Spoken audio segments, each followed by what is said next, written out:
क्या आप जानते हैं कि सर्वप्रथम रामायण महर्षि वाल्मीकि ने नहीं बल्कि हनुमान जी ने लिखी थी? सुनकर आप हैरान तो हो ही गए होंगे, क्योंकि ऐसा सभी मानते हैं कि सर्वप्रथम रामायण महर्षि वाल्मीकि ने लिखी थी।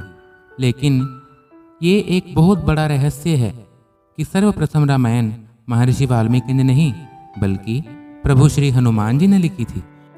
ऐसा शास्त्रों में वर्णन है कि भगवान श्री राम का रावण पर विजय प्राप्त करने के बाद हनुमान जी हिमालय पर शिव आराधना के लिए चले गए थे।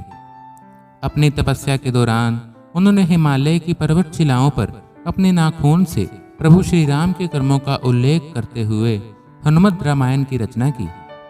कुछ समय उपरांत जब महर्षि वाल्मीकि भगवान शंकर को स्वयं द्वारा रामायण दिखाने पहुंचे तो उन्होंने हनुमान जी द्वारा रचित रामायण भी देखी। हनुमत रामायण के दर्शन कर वाल्मीकि जी निराश हो गए। महर्षि वाल्मीकि को निराश देखकर हनुमान जी ने उनसे उनकी निराशा का कारण पूछा तो महर्षि बोले कि उन्होंने कठोर परिश्रम के पश्चात जो रामायण रची है वो हनुमत रामायण के समक्ष कुछ भी नहीं है, अतः आने वाले समय में उनकी रचना उपेक्षित रह जाएगी। विद्यावान गुणी और चातुर हनुमान जी श्री राम के परम भक्त वाल्मीकि जी की चिंता का शमन करते हुए हनुमान जी ने हनुमत रामायण पर्वत शिला को एक कंधे पर उठाया और दूसरे कंधे पर महर्षि वाल्मीकि को बिठा लिया और समुद्र के पास गए और स्वयं द्वारा की गई रचना को श्री राम को समर्पित करते हुए समुद्र में समा दिया। तभी से हनुमान द्वारा रची गई हनुमत रामायण उपलब्ध नहीं है। तदुपरांत महर्षि वाल्मीकि ने कहा कि आप धन्य हैं हनुमान जी, आप जैसा कोई दूसरा नहीं है। और साथ ही उन्होंने ये भी कहा कि वे हनुमान जी की महिमा का गुणगान करने के लिए एक जन्म और लेंगे। इस बात को उन्होंने अपनी रचना के अंत में भी कहा है। माना जाता है कि श्री रामचरितमानस के रचयिता गोस्वामी तुलसीदास कोई और नहीं बल्कि महर्षि वाल्मीकि का ही दूसरा अवतार थे।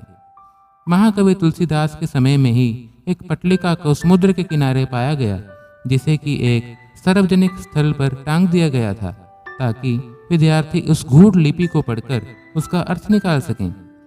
ऐसा माना जाता है कि कालिदास ने उसका अर्थ निकाल लिया था और वो ये भी जान गए थे कि यह पटलिका कोई और नहीं अपितु हनुमान जी द्वारा रचित हनुमत रामायण का ही एक अंश है, जो कि पर्वत शिला से निकलकर जल के साथ प्रवाहित होकर यहाँ तक आ गया है।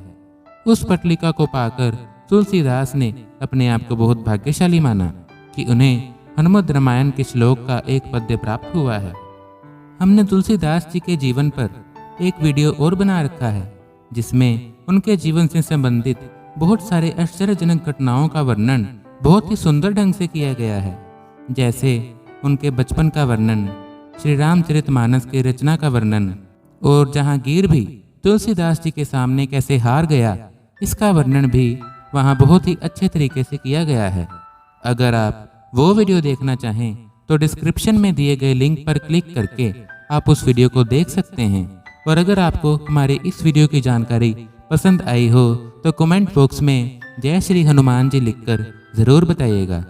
और साथ ही साथ अगर आप चैनल पर पहली बार आए हैं तो चैनल को सब्सक्राइब करने के साथ साथ बेल आइकन को दबाकर ऑल पर क्लिक करना ना भूलें, ताकि आपको ऐसी अद्भुत कहानियाँ सुनने को मिलती रहें। धन्यवाद। जय श्री राम, जय Shri Hanuman. For more updates, subscribe to our channel SM1 Bharat.